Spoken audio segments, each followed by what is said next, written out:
This hero will be the hero of the major. I have a stat. Please hold. Okay.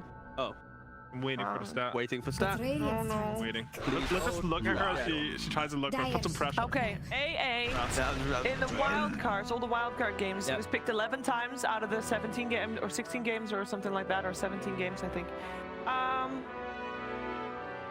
That's not wrong. That's not right, by the way. But it is right. I think there were AA has been picked 11 times. He's got a 73% win rate. Yes. It's really high, but it does mean that he sometimes loses. That's true. He does sometimes lose. And I think their approach against AA is better this time. Last game, like, they were trying to do what they brought from their region and pick the Bristleback. Yeah. It is bad versus AA. This time they picked two heroes I would say are pretty good versus AA. Lion's good at, you know, some burst magic, so you can reset the fight in your own way. And Tiny's always been good against the squishy backliners. Also, I believe TNC as well is one of the, I think, maybe only teams that has run the Tiny in the 5 role before. Yeah, they did. And then also they run it mid. So, yeah, there's potential some quirkiness happening here. That's a good point, actually, because I think Lion as a hero, like as a 5, is sort of mediocre, to be honest. Yeah, I think it only worked when, for example, like Nigma, when Kuroki was playing it, when there's like a really easy avenue to play the game. It's like you're the hero to lock down the Morphling, for example. Yeah, in a more open game, I think Lion 5, it's so hard because you don't really have that clean entry. But so right now, I'd rather see this as a Lion 4. Ideally, just put it as a mid Tiny. But I've not seen enough of the Tiny 5 to know why it's good, but I don't think you want Tiny 5 specifically versus Mars, just because you have 0 armor versus Mars. Yeah, exactly. But they have done that. They are a team where their 5 position, he'll play some wacky heroes. Yeah. And just to make the draft work. I think there's some other ones. Sorry, I haven't written down. But wouldn't they just put Boomy on the line again? And Tim's is definitely a position 4 player that felt very comfortable on all those melee fours. Like their Spirit we just saw. Tiny falls in that category, Tusk would fall in that category as well. Like that feels like comfort to me. Yeah, in the DBC, he was playing those heroes, but he actually specialized in a lot of range damage dealers. His most picked heroes were like Lion, Mirana, Phoenix, actually. Okay. I mean, historically, he's been really good on these Earth Spirits. Yeah. At land, sometimes you revert to that comfort zone. But the other hero that Boomy plays sometimes is actually a Puck. So to pick a Puck early, and he would just play as 5. Yeah. I mean, it's not like a new idea. You know, Puppy's been doing it for years. Yeah. But I don't think anyone has really been doing it this patch.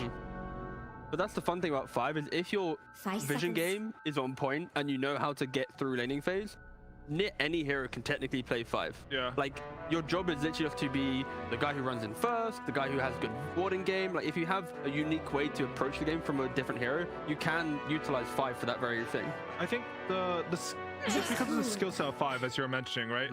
Like your heroes don't really define a lot of the things that 5s can do. Yeah. But you don't want to pick some too crazy stuff. You still want to be able to control runes, get some map control.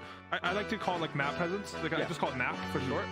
It's like you want your 5 hero to be able to move around, and when he goes somewhere, there's map pressure on them. So like Clockwork, I really like as 5, stuff like that. Yeah, the value of having a melee 5. Like, so many of the perfect supports, it's always like, it's always these range guys, you don't get jumped. But when you suddenly change it up and you put this 5 melee hero, and he's just running around, it's like, oh god, we gotta kill him first. Why, like VP Solo back in the day, why he was so good at his role was because he was able to be a hero that didn't die instantly.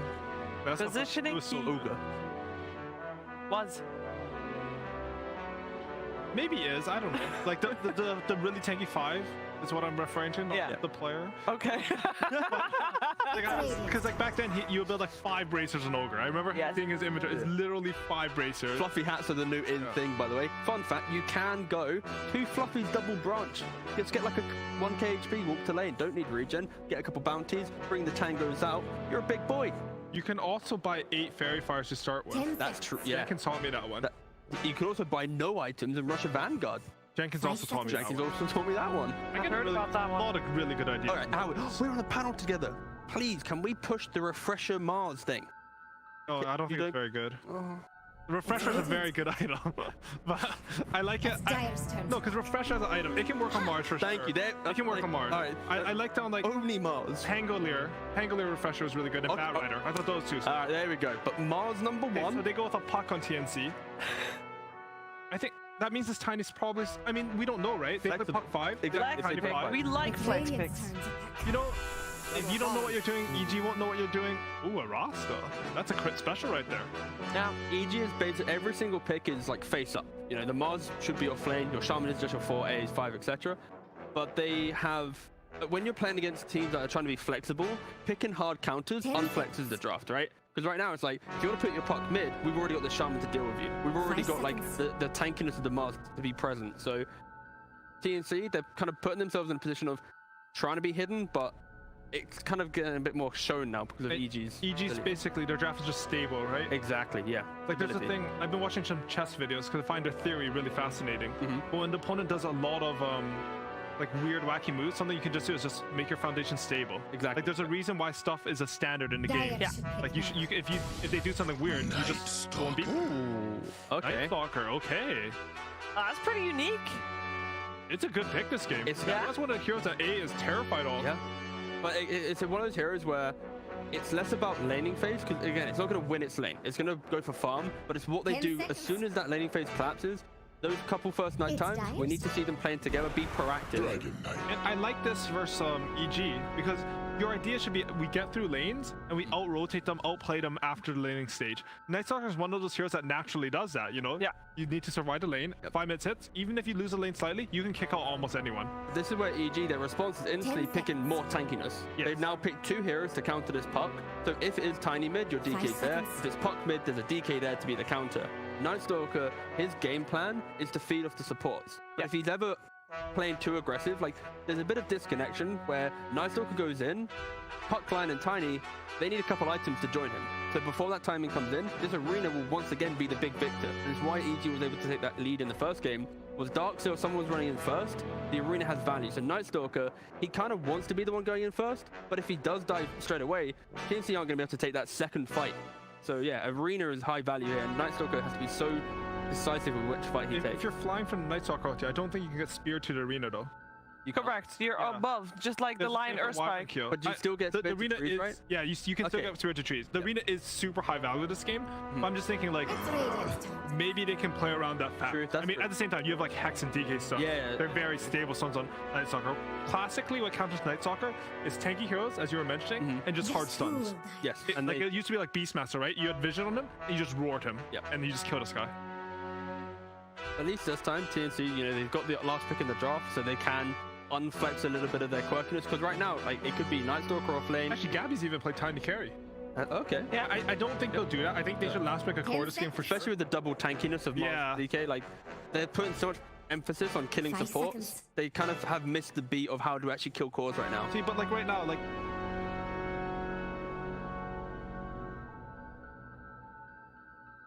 What's Radiant's ban plan anyway?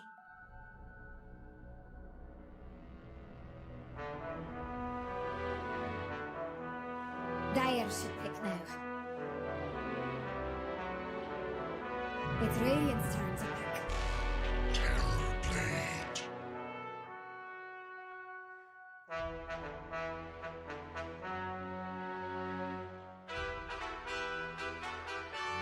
Is decently armored, but he doesn't really kill. So that opens up, like, the main thing about offlanes right now is offlanes often by vanguards and they're in your face. Night Stalker is a hero that is not in your face. At nighttime he can, but it's all about kind of right clicks and chipping you down. Yeah. TB doesn't really care about TB, one of the other counters to Night Stalker is when it becomes a first night, you just keep shoving the wave, so he has to defend that tower and can't rotate. TB can just make a lot of illusions and do that. The other thing is, I've noticed this trend, but people when they pick TB, because they're going Dragonlance SMY, these Scotty, these items, they don't care about the magical burst as much anymore. Before it'd be really hard to pick TB into Lion Puck Tiny.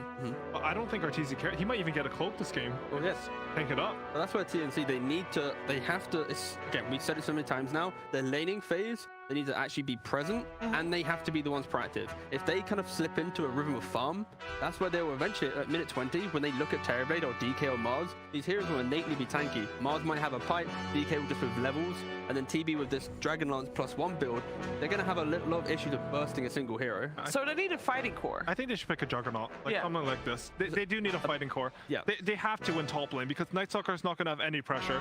No one on the team's going to pressure DK. If you don't win at least one, like, you don't have to win the lane, but you need to be able to like make moves to the lane. You cannot lose 3 lanes and just have no options, especially not for CG.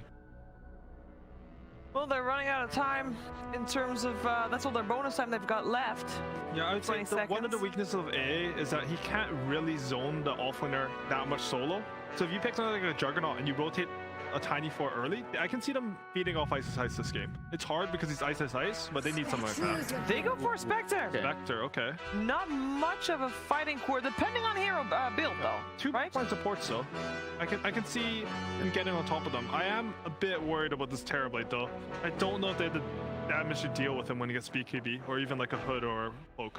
The main thing for me is simply TNC. They have a lineup that, once again, mid to late game, it has its merits, it looks strong, but the inability to push lanes quick enough, or waves, sorry, kill creeps quick enough, to then connect into kills, compared to the simplicity of EG, where it's like a Shaman can push a wave, a Mars can push a wave, DKTB can do it quite innately. So TNC, it's so much importance on Night Stalker having a good game to get the momentum going in their side. So every time Night Stalker fights, they find kills. If that doesn't happen, EG will naturally, with their very stable draft, just scale to a point of being able to fortify a position and win a fight just from standing still. Like, play around arena, play around the Terrorblade, supports will be cushioned by their cores. And yeah, a lot of emphasis on TNC being proactive this game. So what you're saying is, if the teams go into it exact same as previous game, it's gonna be feeling the same as the previous game.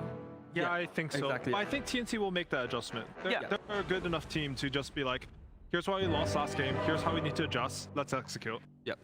And that's why the Night Stalker's been picked, really. It's a hero that can, if given the right circumstances, can connect with, you know, does Lion have Finger? Does Puck have Coil? Does Tiny have Avatos? If each of these heroes have a threat, you have that 1-2 punch. But it's so much emphasis on both these, like Night Stalker playing with every hero at the perfect time to get them into that point of the game. Is it still the case that Night Stalker first nighttime, that's the one he should shine on, or is it not as black and white anymore? I would like to see them all collapse into the Terrorblade lane, take that first tower, and open up the jungle. I think it's hard for Night Stalker to rotate that early on the first night. Like, you'd still need to farm a lot during that. Yeah, they come to him. If they come to him, it sounds good. Yeah. Surely you're not going to come towards a Night Stalker.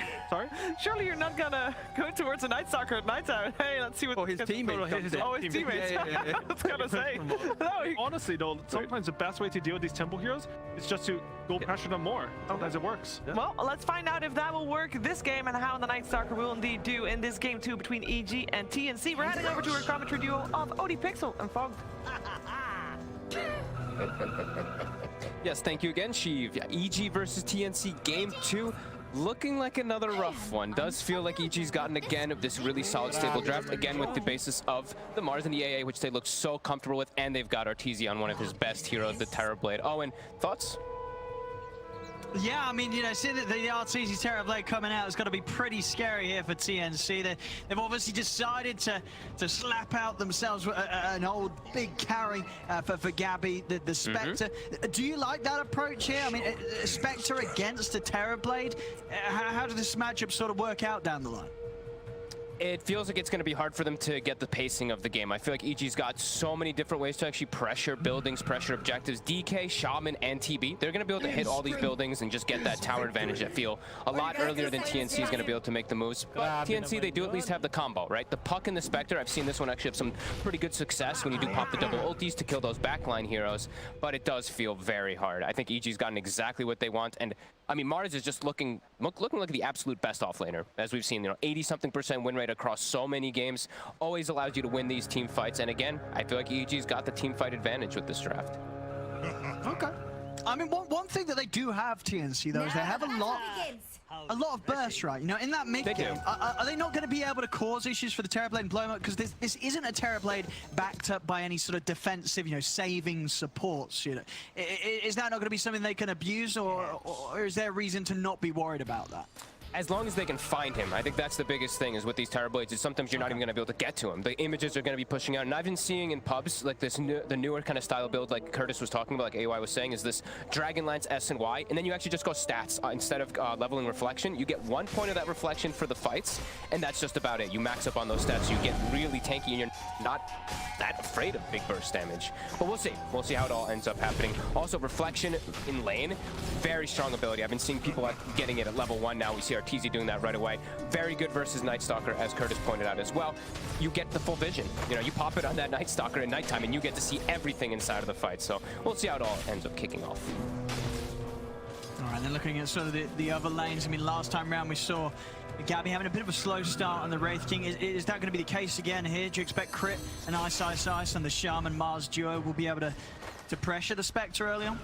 Yeah, this is a really strong lane. It's this, look at this base damage, right? 53 on Spectre, 78 on Shadow Shaman. Mars just dominant at being able to not only get last hits, but also prevent the enemy core from getting last hits with spears and rebukes pushing him away. Does seem a bit difficult for them as well. Mid, we've seen this matchup so many times now. Armel, he's one of the players that actually does get the phase shift, as we've seen Miracle. He doesn't get the phase shift in this matchup. He likes going for the brute force. Armel tries to dodge those breed fires, misses this one, so he will have that damage reduction on him, but tries to play around those breed fires. Sure. I mean, it's not easy to dodge, though. You know? It's definitely one of those abilities that, you know, you can definitely try and play for the dodge, but it's coming at you very quickly to the point where you've almost got to predict. And sometimes you can, right? If you're lined up with some range creeps, you know he's going to go for the nuke. You can try and time it, but yeah, definitely a tricky one here against Arbed's DK. Boomy does get a pull off bottom. It's a single pull, but it is Harpies, so it's a good one no matter what. They also do block the hard camp. Boomy doing a good job of trying to secure Gabbi's farm, but we see Gabbi already starting to suffer. We see the 3 lanes looking good here in the first 2-3 waves for EG. Meta has been popped, so difficult for the Night Stalker to actually walk up to the wave right now. Tims can't really do much of anything on the Tiny up here until we do see nighttime coming around. And that is going to mean, yeah, RTZ having as good of a start as he would hope for here. Yep. Starts with the upgraded wand right away, since he knows there's going to be some spam coming out from Bach just to secure last hits. You know he's going to use Void to get any type of range creep, so you'll get those extra wand charges. Same thing for Tims. You're going to get extra amount of heal in case they do go aggressive onto you. And Fly, he'll just play the lane nice and stable with boots. Not really going to be tossed back in too many situations up here. And the Spectre is really suffering. 6 last hits still. It hasn't really gone up at all. As Crit now getting aggressive with Ice. Boomy will be okay. They have to be so careful down here though on TNC. No, he can't get anything. He's going for these range creeps and it just gets denied in his face because these high base damage, and he gets pushed away too. It's you walk up. That's why Mars is so strong in laning phase. He just ruins your carry. Your carry game just starts a lot slower than usual because you're just pushed away from these constant last hits. Boomy actually goes for a different type of play here. He invades to steal away a bounty rune rather than playing inside of the lane. So they will prevent Abed from filling up the bottle on that. Oh, for sure, but yeah, the 7 CS against the 16 nothing. 8 of Ice. It's not likely going to get any easier. I mean, a bit of fortune there for Gabbi as Ice does whiff the spear. So Gabbi not going to take any harassment. Yeah, it's every time you walk up for a CS, you get rebuked back. You walk up for the next CS, you get speared away. Does miss the spear this time around, so he will get at least 2 last hits on that wave, but yeah, continuing to struggle while RTZ gets full free farm versus this Night Stalker. So yeah, well, overall, as you say, they're just on bottom lane. Boomy. He's able to get the stun off in time, so Crit won't be able to follow up with the lockdown. That was decent. In terms of offensive from Boomy, potential for, I mean, yeah, he's able to give a little bit of window for Gabbi to attend to the creeps without them looking towards him.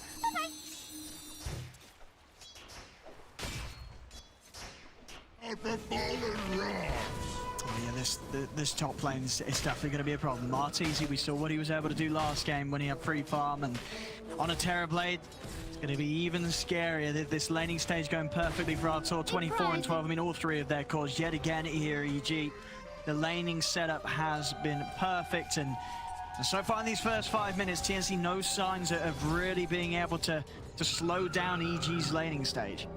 No, Tim's level 2, just like last game, struggling to find any type of levels inside of the laning phase.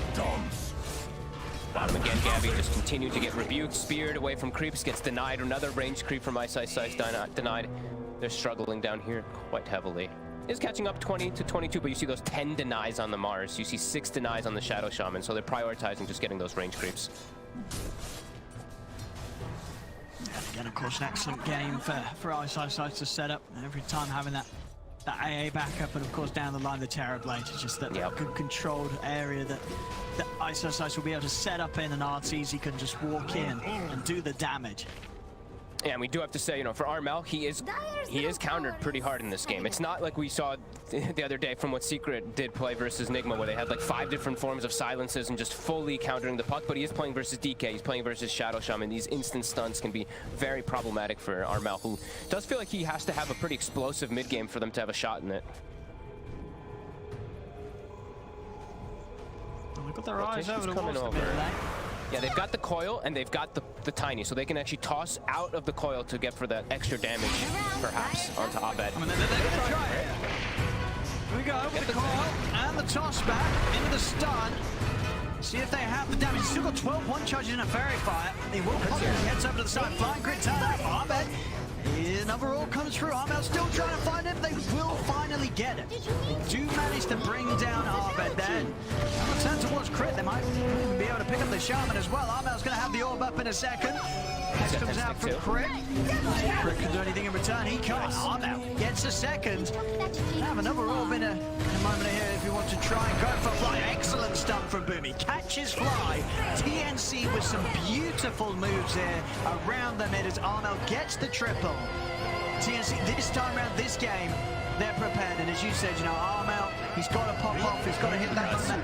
So what better way to do it than starting with a triple kill here, 7 minutes around his mid lane. And I've seen this so much actually from the SEA region that they're really good at using these heroes to break the coil. So Tim's with an excellent rotation, now looking to make the move bottom for Gabbi. Ice Ice Ice might be in some trouble here. Another move to Boomy. Stun comes out. Ice Ice Ice. Yeah, he's gone. Great stuff. I mean, yeah, Tim's making the moves. He really is. 1, 1, and 2. He's set up this action from mid lane to bottom lane. He's diving in. RTZ's going to turn up. The stun out, so Tim's, he'll be fine. He'll be able to walk this one off, but Tim's definitely making up for the lack of action that was really brought in game 1. You know, we saw a real struggle from Tim's to get the ball rolling as the Earth Spirit in the first game of this series. This game 2 on the Tiny, looking pretty damn hot so far. Yeah, loving the double support rotations. Even Boomy now looking to invade versus Crit, get some information, even block out the camp, block out the stack, block out the Ancients too. Some nice preparation coming from them. Coil's back up, Tim's looking to play around the mid lane. They secure that Arcane Rune for Armel and ready to do the same play. They're going to go for a toss back again for breaking coil. Swapping the lanes, Ice Ice Ice goes top to play versus the Night Stalker. RTZ, as you mentioned, is down bottom versus the Spectre now. Does have to be careful of double rotations though. He's going to pick up some XP here in the mid lane. But you're just trying to play as far away as possible from Bok during the night time. Oh, he goes for the deny on the ward, he's going to get punished for it. We'll sit down at the bottom as well. EG, they get the kill onto Boomy there. Easy catch and set up as RTZ able to pick up some action. And with that kill, as you say, over on the mid lane, Abed seems able to put much pressure onto the tower. They'll have Armel coming in. Armel's going to do his best to hold this push off. But even further back up, they might try something here with Coil, but he's already been fouled. They get the stun off. We'll be able to get that phase shift and Coil off onto the 2 of them as they're going to look to try and take this TNC. Gabbi coming in with the horn, moves in onto Ice Ice Ice. Ice Ice Ice, she's done for. The rest of EG, they've got to run. Yet again, TNC reacting very well here to the aggression from EG on the mid lane. That was really close too. That was heads up play there from Abed. He cuts the tree to see the puck, gets the stun initially, but he will be able to dodge that spear, so he does end up surviving. Gets the full backup of his team to stop the tower push. They're reacting really nicely to these Elder Dragon forms. That is that big rotation that we're talking about with the level 6s with the Haunt plus that coil. Fly also being chased. Boomy's here. That's looking like a bit of a free kill here for TNC as they catch Fly out on his own. Very nice. Some more money into the pocket of Gabbi. Much better moves this game in the early game than last one. Without a doubt. And Armel, this master tier puck, 3-0-1. He's having the exact start he needs. He's going to get a good timing on the Witchblade. And will be able to have the tools to make these early moves. And obviously, ideally for TNC, managed to make some plays onto the Terrorblade before RTZ's quite ready for it. Absolutely. All these early type of advantage kills for the puck enables you so nicely when you're playing versus a hero like DK. You know he's going to go for that early Blink Dagger, so if you get some type of advantage to get a little bit tankier too, like this Witchblade, will help out a lot if he does get initially jumped.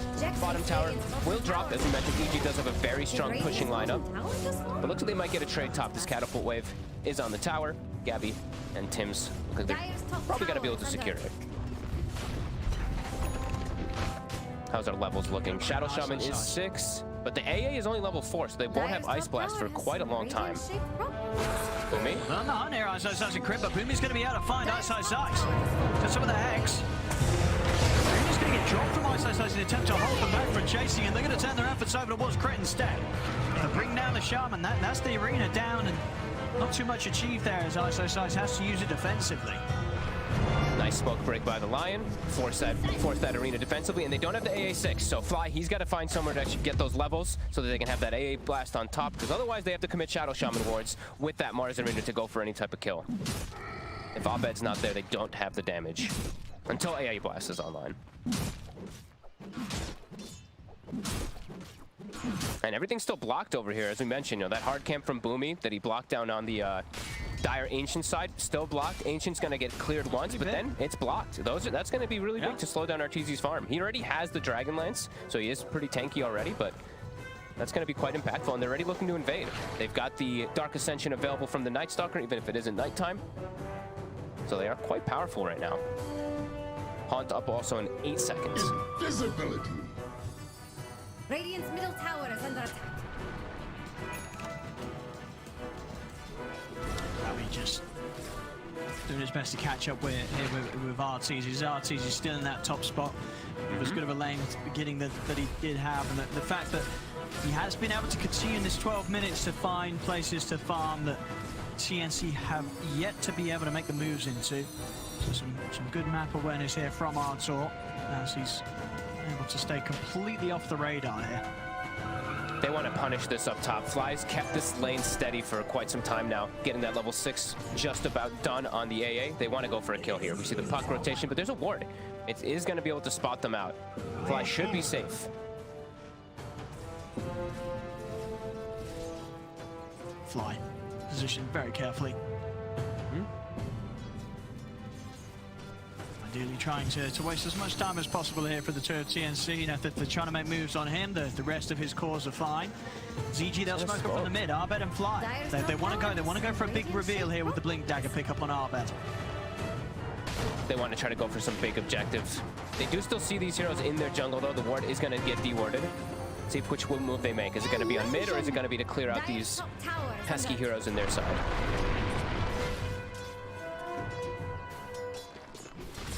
See if they can find EG. They've got to read where Gabbi is. Big catch. They were pinging exactly where he does back up to. A ward placed. They do see him. Wards down, but Gabbi. Oh, Gabbi, he's got the read. Very carefully positioned and getting that dagger out, putting a stop to any blink initiation, and now they're going to come over the counterplay, straight in with the horn. They're on top of Fly. They're going to look over towards Ice as well. So drop the arena, try and get out here with the TP, but they have the burst. Boomy's in with the finger. TNC. I mean, compared to game one, a huge improvement here from TNC as this time round they've got a fantastic read on these moves that EG's trying to make. You know, last game we saw EG pretty much get away with everything that they were doing. This time round, TNC, they're having none of it. They're moving in past the tier 1, but looking towards Arbed. The Shaman wards will be dropped down. Bok, he's able to get out of there easily with the phase boost, and they haven't got the damage to take him out as Bok. He'll be able to head away from this RTZ. He's trying to close the gap. Arbed, he manages to do so, but now he jumps into the corner center. Parnell, he's going to turn. Arbed taking down Logan Witchblade. That's Arbed gone. Tims finishes him off with the avalanche. They'll lose Boomy for it, but Arbed, with that aggressive move to get the kill onto the Night Stalker, does cost him his life there, as again, Armel able to clean up and stay alive here. 4-0-3 on the puck. GG move towards the mid. RTZ with the remainder of this metamorphosis trying to take down this tier 1. See if Armel's able to push them back. They've got the fortification available. 20 seconds until arena on ice. Great moves from TNC still. Even though they do lose a couple heroes at the end of it all, they're stopping the push. The mid tower's still alive. They're going to refill the bottle of Armel. Coil back up in 40 seconds, and Gabbi's getting all the space in the world to catch back up to this Terror Blade. These are really nice moves. And just great reads, like you said. You know, that move from Gabbi, like he was 100% aware of them trying to invade, with the way that he was positioned on that neutral camp was just beautiful for him to react, his team to react, and to get the Haunt follow up. Really nice stuff. Looking like a completely different team this time from TNC. Blink Dagger done now for Tims. Look at that. 15 minutes in, super early on. He's going to be able to follow up always with Armel now. No, I mean, this is just a huge part of it. It's all mid. Got the catch and burst. Bot. He's looking to be in a lot of trouble. But they've got him. No struggle there with the 4 of them being able to blow up a hero with that Ice Blast. See if TNC's able to do anything with it. They're going to smoke up. Maybe see if they can try and catch EG after EG sort of unleashed their combo there. TNC's just hard committing here onto this tower. They see that this is the real one, too. They've got Dream Coil. They might be able to blow him up with Tin Blink. They don't have Finger. Have they got enough flow between the Hex? He's still alive. He's able to turn. Sunders off on the tips. RTZ's fine. They try and make the move, but they didn't have Finger for a good 25 seconds or so. And without that just a bit of burst, they just didn't quite have enough. EG able to keep their cool. If RTZ doesn't get 100 to 0, he's going to be able to turn the fight around every time. Radiant are scanning for enemies. The blink reveal, too, not being successful. They know Tiny's going to have it for the next few moments, and now he's got the Fusel Blade finished on RTZ, too. Oh, it's pretty scary. Yeah, these sort of situations now, you know, like just then when they jumped in, they couldn't take him out. Now there's no chance running away. It's going to be a lot of damage coming out from RTZ and that extra bit of control as well. You know, I can see why they wanted to make the move with the blink reveal, but their lineup is really around playing very effectively around these cooldowns. Like this Night Stalker either being there alive or them having the haunt follow up with a coil. So jumping the gun a little bit there, it's going to hurt them a lot, hurt their momentum that they were really starting to get inside of the game. Dropping down that little bit of a net worth lead that they had managed to build up with the last few engagements. So RTZ's got a fan brace. That's the 1K in it. And over here, He's going to back up and farm on his side. Going to be a lot harder for them to invade. Gabbi's got good timing on Manta.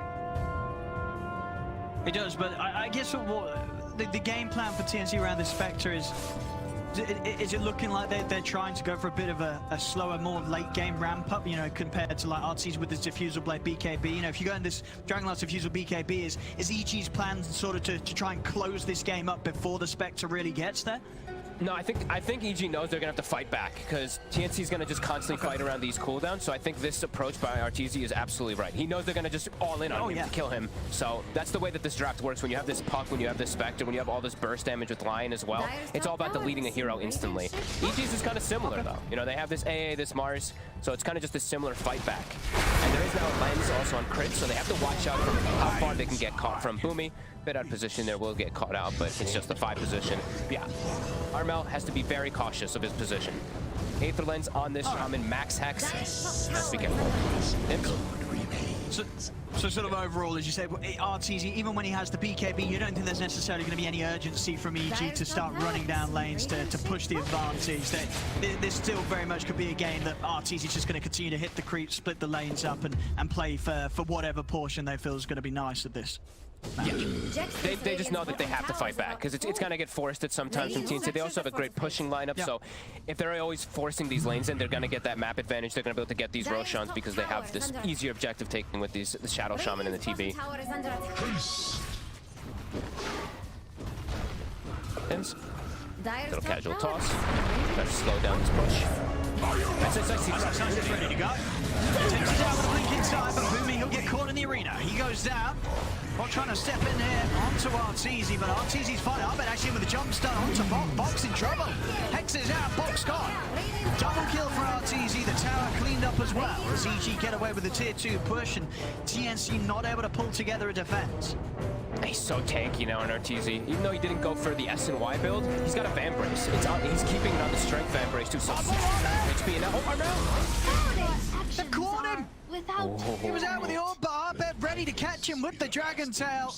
As that's a painful one there. Arbet, you know, shutting down this momentum from Armel that's ever so important for TNC. Catches like that, you know, Armel, he just can't let that happen. No, it's not easy to avoid though with this quick blink setup. Also the Aether Lens on crit to follow up. And another one! He's just standing in range of the blink stun from Arbet. He's straight on top of it. That's Boomy gone. Tims will be able to turn with the avalanche toss to get Arbet away from him. But I mean, just like that, it feels like two sort of unnecessary deaths there from TNC as they just one by one die here to Arbet just being in range with the blink stun as EG stuck around. And their burst damage is not going to be nearly effective anymore on TNC, as we mentioned. RTZ strength Van Brace, but he also now hits 15. So 275 health talent, one of the better talents actually on these carries. Talent, yeah. It's huge. Like, he's 2k HP. How the hell do you bring him down now? He's gonna get Sunder off in these fights, guaranteed, unless somehow you isolate him completely. He's gonna be saved. He's got teammates to back him up. Game's starting to look a lot more difficult here for TNC. Boom, he's got Blink on the line, so they do have ways to get that straight initiation, but it feels like they have to catch him alone and isolated, and now he has BKB too. Ice has gone for full defensive, not going for a Blink Dagger, as they have the double initiations with the DK and the Shaman. He just needs to tank up that Terrorblade and his team. It's very appropriate this game. I mean, Gabbi, you know, in these team fights, he's got to come out with his horn, and once the diffusal's done, you know, delete these two supports. You know, get rid of crit and fly as quickly as he can. And at the moment, oh, that's Tims. He steps in range here. Chris just able to turn with a hex setup. Tims. Is he going to be able to live through this? I don't think so. Cold Feet's going to kick in. That's Tims gone. Again, TNC just sort of losing heroes here as they just stepping a little too close to EG. They've got to be careful and prepared with the distance they keep between them, as EG, they have got that catch and they will punish these heroes being out of position. And now Roche, easy. They don't even have to commit the meta. Unless they see a fight coming toward them, they can just clear it with these Shaman wards. Abed even pops the ult. He's got the Aghanims already done too. And another health talent, of course, too, is the DK. 400 health talent at 15. How do you burst these cores? Their whole lineup on TNC is about just deleting a hero before the fight starts, and now the 3 cores are just too tanky for them. They have to kill the supports, as you mentioned, but TNC even killing the Taurs after. They're coming over, they want to try and go for the steal. Let's see if they can go for any big play here. Roshan falling low, RTZ committed with the BKB so he can finish this off. Oh, the match comes out, they're going to get for the jump. Gabbi, he's able to snatch the Aegis. Gabbi gets the Aegis snatch. RTZ will be able to still stand his ground, take down Tims. Bot's going to run down Fly on the high ground. Yumi will fall as they're still struggling to deal with RTZ. Armor's able to jump out of the pit with the orb. TNC, they get something out of this, but they get kills as well. Gabbi and Bot, they run down crit. As Gabbi, he's got that Aegis intact, ready for the next move. They're able to make that play and he just a bit of a slowdown from the attempt, trying to commit with the BKB, but old Roche, he's got his hands out for RTZ as he bashes him, slows down the kill a bit, just enough for TNC to have the time to get in and be there as the Aegis drops. Good old RNG coming into play a little bit there, giving TNC some hope. Yeah, a little bit of time to play, and they play it perfectly. Gabbi's in, and big moves from the Spectre here. 2-0-5, now Gabbi's game flawless so far. But that Aegis, the next move that EG would have probably wanted to look for or respond to, you know, if TNC want to play aggressive with this, it's not going to be as easy. They're going to have to deal with 2 rounds of Gabbi. No, and Gabbi can now commit a lot harder into the fights with his first life. Just jumping onto the backlines, killing them, and then continue to look to pressure the other heroes. And even though they are tanky, as we mentioned, he does have Diffusal, so at least he can burn that mana pool away to still continuously do damage versus these tanky cores. TNC needed that. Look out for fallen rocks. EG, still looking to be active, level 18 now on Abed. Dire's top tower has some radiant shape Carmel. problems. Good thing he did not jump to that orb.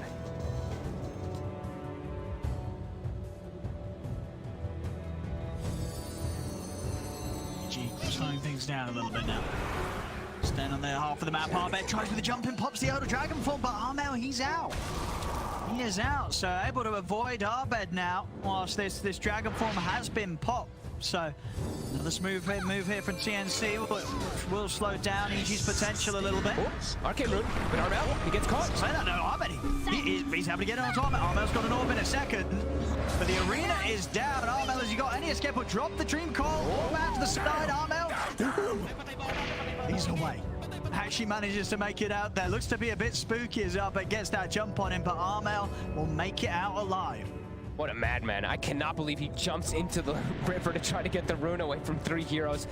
Thankfully survives for himself, but we'll have to use that coil defensively to get out.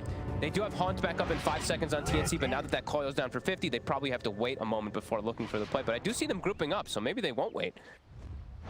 I think they want to do something with this Aegis. Yeah, I think even without the coil, they know that they can get to these backliners. I mean, with the BKB and Bot can just charge in and make it very hard for EG to sort of separate themselves from, you know, Bok and Gabbi getting on top of one of these squishier heroes. Scan comes out though. They catch it perfectly, EG. Very aware of this move. RTZ, he's gonna ditch out of here. Crit as well. All grouping up around the DK. Radiant are No. scanning for enemies. Just leaves an illusion to push out the lane. And he's gonna give all that information. Armel can barely even kill this illusion. It takes him quite a bit of time. it's not going to get any easier with the full butterfly being done pretty much here for RTZ. Ooh. And he did max the reflection this game. I guess it is so effective versus the Spectre and the Night Stalker. I've seen a lot of games where they do just put 1 point in it, especially players like Poyoyo. He loves stats, so. I think right, it's definitely circumstantial. Yeah. With this game, so there's some good reasons to play with it, and with sort of the action that we have seen in the happening fights has been turning up. His abilities are going to make the difference. We'll see top lane, tier 2. We'll be back on here from EG. TNC glyphed as well to go for the push. That means they have no glyph for bottom. EG was thinking about threatening something here. They force some reaction, but they will back up together. It's a big brain move. You know, they have the edges on Gabbi. They kind of want EG to try to do something. You know, as a better saying, hey, look at us, oh no, we've got no glyph. Try and bring a fight to us. Not too much time left on it, though. 30 seconds. Oh yeah, they better be keeping that in track. Otherwise, that could cause some issues here if they're not keeping their mind on that time. And they're going to try and find something. They're going to go for the Horde, straight over towards Crypt.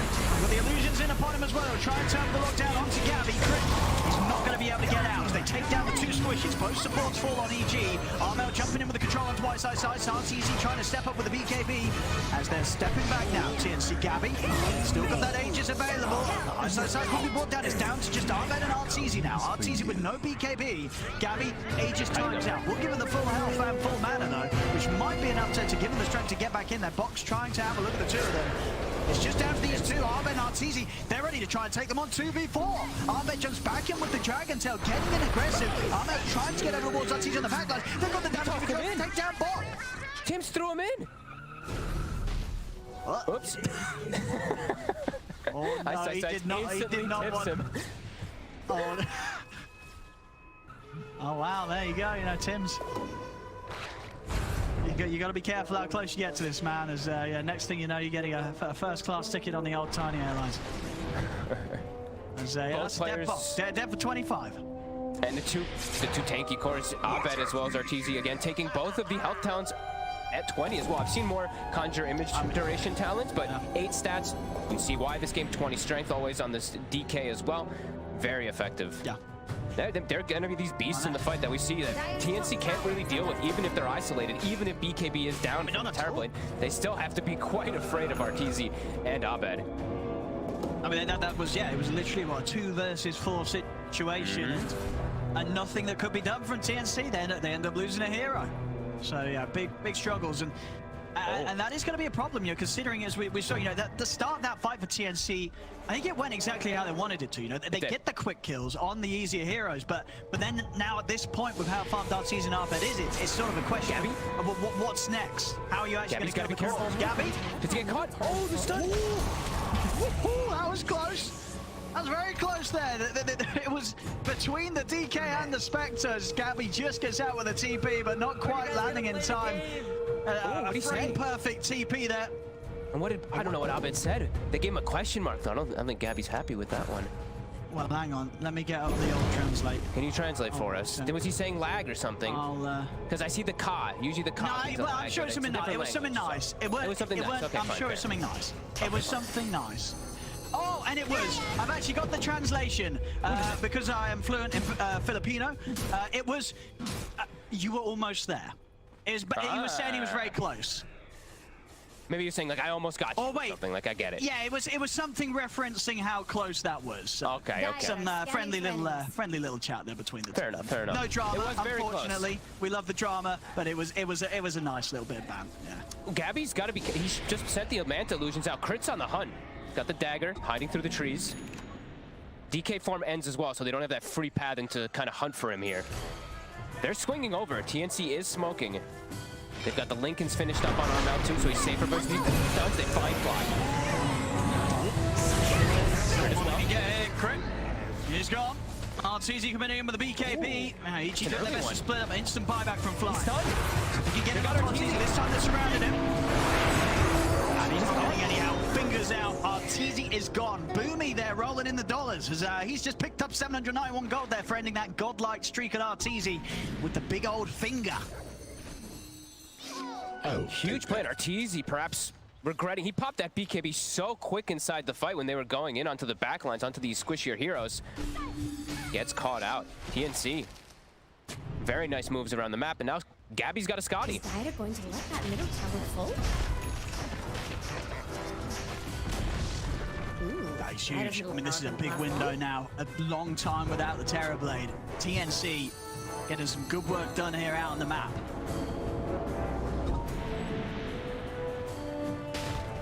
So stepping up to be sort of the game that you'd hope to see when you get like the Spectres and the Terrorblade. Now 18 to 18, less than 1k gold in it here. Quite a difference in how the gold is dispersed between the cores, of course, you know, whereas an EG, a lot of it, you know, he's 5k ahead of everyone else. So a lot of worth on this Terrorblade, where things are a little bit more evenly spread amongst the cores of TNC.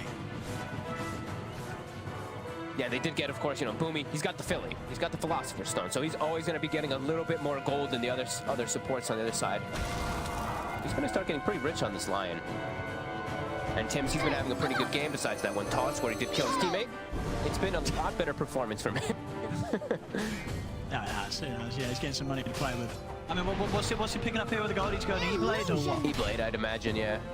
It's that or he goes Lotus, I would think, versus the Terrorblade, but I don't know what else he can actually go Lotus for. Could be, yeah. I like it quite a bit. Lotus, He's actually over Force. All right. Okay.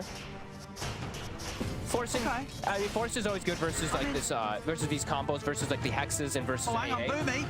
Boomy. He's got A on disc. He'll be okay. Easy.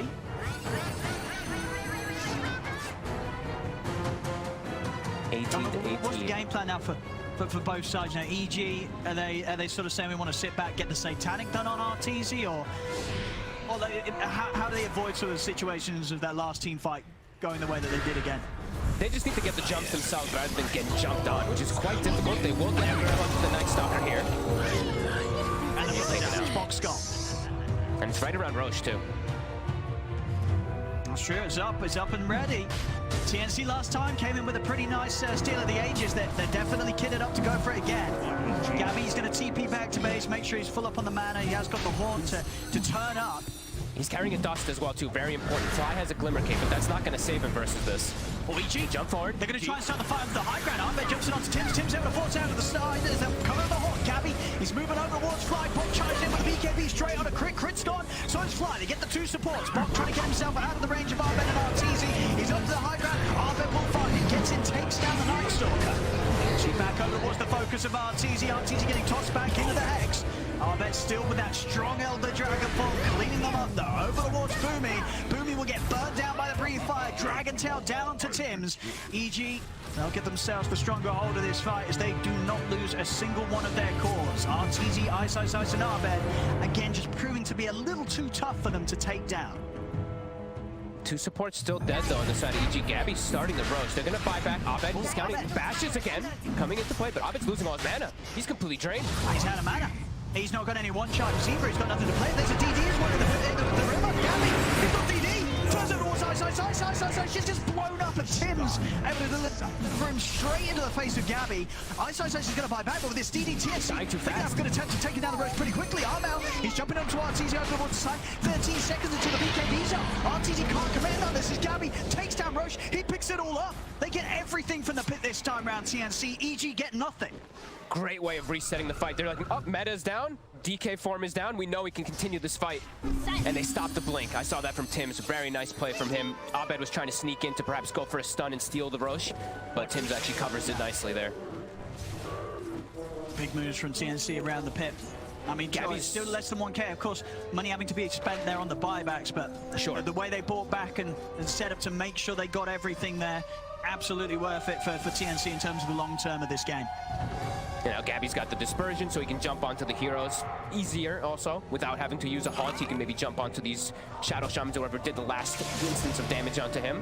And he's doing such a good job with his micro. I see he's haunting in, he mantas immediately, sends 2 illusions onto crit, which just kill him by themselves, and then he just kills Fly with his actual hero. Then he starts committing for the rest. Really good target priorities coming out from TNC inside of these fights. Yeah, I mean, sort of as anticipated when these supports were shown and they end with the Spectator, you know, it's very much, it's not an easy game for Crit and Fly. No, it's to not. Get their job done.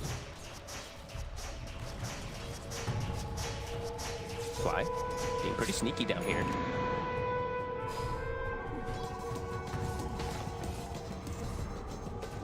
Cheese on the Night Stalker too now, so he's going to be much tankier inside the fight. Radiant are scanning for enemies. Look at Dire's bottom tower, Jax.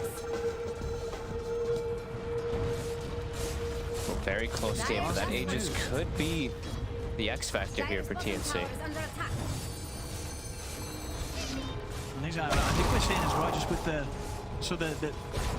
the dwindling BKB duration on RTZ, these fights are definitely getting much more difficult for him. As soon as that BKB goes down, a lot of stuff being thrown around by TNC then. Whereas they might not necessarily kill him, it's not very easy for RTZ to really stand there and do the damage. No, the Shaman's just dead instantly in the fight. And that's a lot of the disable that EG needs to stick onto these. Oh, Tims. Ice. RTZ. They see Tims for a second here. They also see Boomy. They see the two that will Boomy. He's out with the blink, but RTZ and Ice, they're ready, waiting for him. As Boomy will get caught, they get the arena down onto Tims. Tims. It's gonna be able to live a little longer, but EG, I think that there was some hesitance there as they were unsure if maybe TNC was going to come in with more backup, but it wasn't to be the case. TNC weren't able to turn and take part in that fight. And that now is 2 heroes down, of course, both down without buyback here, over a minute. So EG, see how much they can get done with this. The hunting through the mid lane. That was so close. Lincoln's saving his life. And that is a meta committed, though, by RTZ, so they have to get something big out of it. As soon as these supports respawn on TNC, I want to see them look for the fight. Radiant's top tower. I mean, how much can EG get with this sort of 2 heroes down, do you think? Anything more than a tier 2? Maybe just forcing some heroes back. The meta, actually, never mind, meta's ending. But they're going to try it. Let's see how much they can do. Siege wave. I mean, they're going to know there's no buyback. I mean, these are the 2 heroes with some of the bigger setups. See how much they can push in. They've got the They've got the push. It's going to get laid down. Oh, he's going to try and get in on the fight. Gabbi's bringing over the horn. They go over towards Crit, but Crit's able to put the BKB. Fly will fall. They've got the control as well. Crit taking with the BKB shackle onto Gabbi's locking down the Spectre. Crit will still fall, but he had enough control to allow him to bring Gabbi down the once. Gabbi is going to be back for round 2 here. The core down of the 3 of them. Arm out controlling them all as Gabbi. He turns, brings down Ice. Stop for Boomy. Comes out onto the 2 of them in the heads. They've got the lockdown onto RTZ in the match as well. RTZ in trouble. He'll pop the BKB, trying to fight back. Turns with the center over Boomy. Back on the fight. People the bashes are coming out. Gabbi gets caught up on the stuff from Armin, but you get Boomy lining up a beautiful 2-man Hurstback. Locks down RTZ, locks down Armin. RTZ trying to turn with the life steal. He's still somehow alive, but they're in with the silence. RTZ turns towards bomb. He's able to bring down the Night Stalker, but the Avalanche comes in. RTZ will fall. The Terrorblade's out of the game. Arbed left alone here against the 4 members of TNC as they're able to push on, and they'll slowly but surely take down the DK as well. TNC, they get the cleanup. Great pass off from Bach, giving the cheese to Gabbi mid-fight. He was going to die otherwise, able to turn it completely there. Oh, they do get the racks, but TNC does end up winning that fight pretty heavily. Money changes hands. For sure, objective taken, but again, we're seeing that just with the speed that some of these heroes on EG die to sort of jump from Gabbi and the moves that TNC can make to the backlines, that there just isn't quite enough backup left alive to allow RTZ to stand there and stand his ground against TNC's lineup. TNC, at the moment, they are just able to always overwhelm EG in these teamfight situations. Yeah, with the numbers, for sure. Boomy is doing an excellent job this game on the line. During the Satanic of RTZ, he gets this full hex off onto him. He also gets a stun follow-up too. Excellent coordination coming out from TNC. Gabbi's 25 now. They're really struggling to kill this Spectre. 8-0-12. Gabbi having a fantastic time here. Really struggled, of course, to really just play his game at all in that first game of the series as the Wraith King. This time around, he's in his element. The mid lane racks, they'll be taken down here whilst Arbed and RTZ still sit on the sidelines. So, all in all, even with that top racks going down, TNC able to find a racks in trade on top of getting a phenomenal team fight win. 9k ahead now, TNC, is that the pressure really building up against EG. Great team moves. Armel commits. He hasn't really been dying too much in the game. 5-2-11. As we said, he's countered because of this Shadow Shaman, but there is no Shadow Shaman in the game. Crit just dies almost immediately every single time. The BKB did save him for some time versus that first life of the Aegis, but he just gets deleted every single one. Level 25 also on Armel. starting to look really good for them. RTZ unable to hold his ground and just dish out enough damage during that one BKB. Of course, the 7KB will make quite the difference. Having a means to deal with that butterfly of Gabbi. Still, it is just the survivability. I mean, you know, he's able to survive for a long time. It's just not long enough. Well, obviously, between the Satanic and the Sunder, definitely takes a lot of effort to bring him down. But they are able to do so. And just with the amount of kite and control ability that TNC have, it's not an easy fight for RTZ to play into as a Terrorblade. No, stuns, hexes, bashes. We saw Gabbi getting a couple of them in that last fight too. Now an E-Blade also on Tim's. Just all these different things that are going to prevent RTZ from attacking. He's got the Satanic at least to dispel versus that E-Blade if it gets put onto him aggressively, but they've done a great job of controlling him. Smoking up. We got TNC.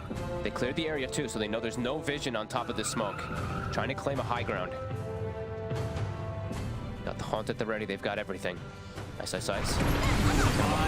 They get in. There with the avalanche. RTZ able to get the BKB off in time. Trying to look towards side. The finger comes out. That side's gone. The spot, he's heading straight back out. He's moving over towards Fly. Crit turns with the BKB, but they're able to kill him off. Crit's gone. 2 down. Tim's turns with another toss over on towards Arbet. They're trying to chase down Gabbi, but Gabbi, he's able to get away from the big cause, take down Fly. Tim's will fall, but now it's only the 2 left alive. Arbet and RTZ, can they really withstand this brawl that TNC is bringing them? I don't think they can. A Sunder from RTZ comes out. He's looking to help out Arbet. It's actually enough. It keeps Arbet alive. Arbet's able to turn. Boomy goes down. EG, they're turning it around here with the Sunder from Artor. The Sunder from Artor keeps EG's hopes alive here in the second game, as it's a triple kill for RTZ, as RTZ literally giving his health there to Arbet to allow Arbet to turn, fight back. EG, they finally are able to find that punch back in a team fight, and they do it with just the 2 of them. What a sick play from RTZ. He's not getting focused at all. They're throwing everything onto this DK. He still has Satanic. He's like, okay, wait a minute. I can Sunder here. Satanic and lifesteal up. Beautiful execution. After they lose 3 heroes right at the start, these 2 continue to impress. The 2v4, 2v5 scenarios over and over again. It's not an easy game for them. No. We're seeing literally most of these is RTZ and Arbet against the world. Size Fly, Crit, they're pretty much dead every single team fight. These 2, they've got to play it perfectly together, and we certainly saw a glimpse of that there in that last fight. They need to keep that up. It has to be the best here against TNC, because TNC, they're playing phenomenally. They're getting that advantage, but RTZ and Arbet, maybe these 2, even if they are the only 2 that are able to live longer than a few seconds in the team fight, maybe they can do it. Just maybe. And Crit, he didn't die immediately. That's the important thing too. Him and Fly got their spells off for once in the fight. Most of these fights, they get deleted. They don't get a single thing off. They got the Ice Blast. They got the Cold Feet. They got the Hex. They controlled Gabbi for some time. This is going to be quite a big one as well. It is. Having the Aghanims on RTZ, this Terror Wave, it's going to be a right nuisance for TNC to fight into. It can be really nice to protect his supports. Just getting rid of these Haunt illusions from killing the supports instantly, that could be really effective. Also, just frequency of having meta is going to be really nice. Didn't really point out either. They've Spell Prison him on Abed, so they have all these crazy stunts. He also has the AoE Dragon Tail during his Elder form now too. So all these illusions that have been kind of overwhelming EG might start to get solved because of all this.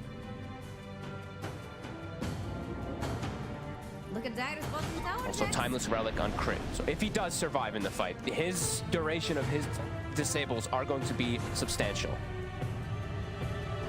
And I think as well, after that last fight, I feel the definite takeaway for TNC will be that when it is down to the 2 of them, there's no value trying to commit on Arbet, right? When RTZ is there with that sort of Sunder backup, you have to go for the Terrorblade out of the 2 of them.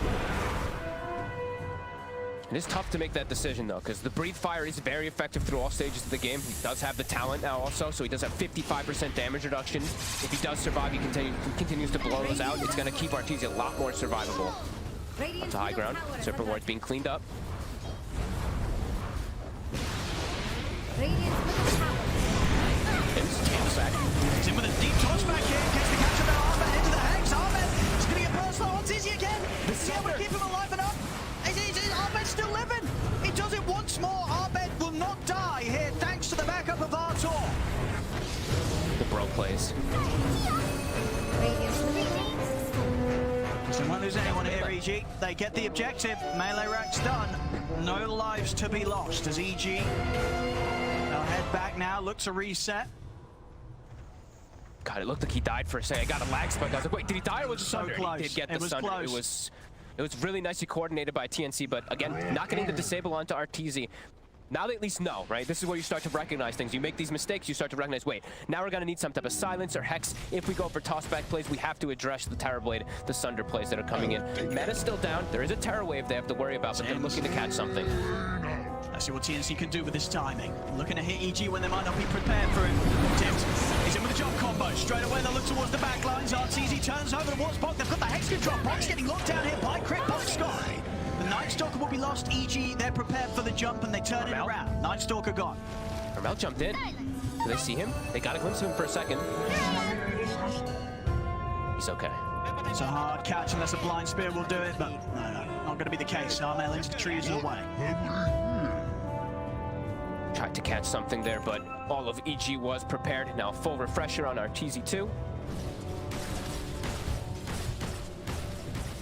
2 minutes still left on Aegis. They also held the cheese. That was the other thing. Abed still has that one. Since they did use the Sunder play to save him, he didn't have to actually pop it.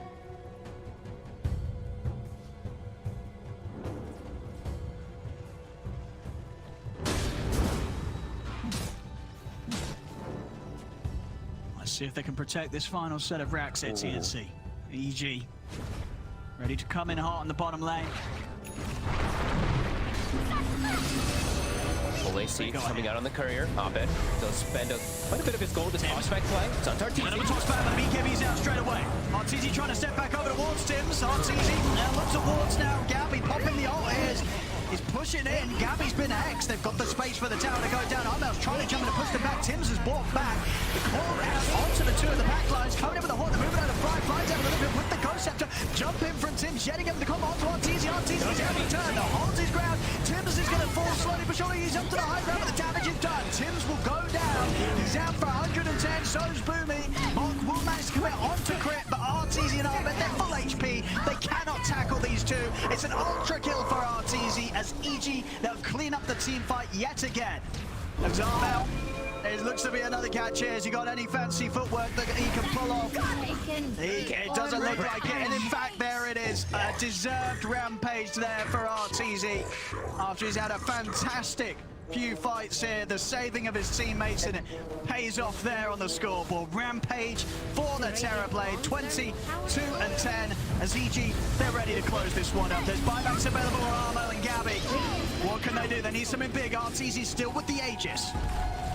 Last rack's taken out. They're going to back up. They're going to play it safe after they force the buybacks. Dude, this AoE Dragon Tail talent is absurd. Like, it doesn't matter. You don't have to hit the Real Spectre. There's so many illusions around, but he just clicks stun and it catches the Real Spectre every time. This talent's crazy. Yeah, and they're onto the Ancient. RTZ ready to try and close this up. In fact, he wants to pick up some more kills on the way out. Turns towards Gabbi. The arena's out. They've caught the Spectre. Gabbi's out. GG is called as EG will secure this second game. Both the wins going their way here against TNC, despite TNC really being able to step it up here in this game too. But honestly, I reckon if anything, EG was probably rather pleased with that, getting more of a challenge here in this second game, but still a challenge they were able to overcome.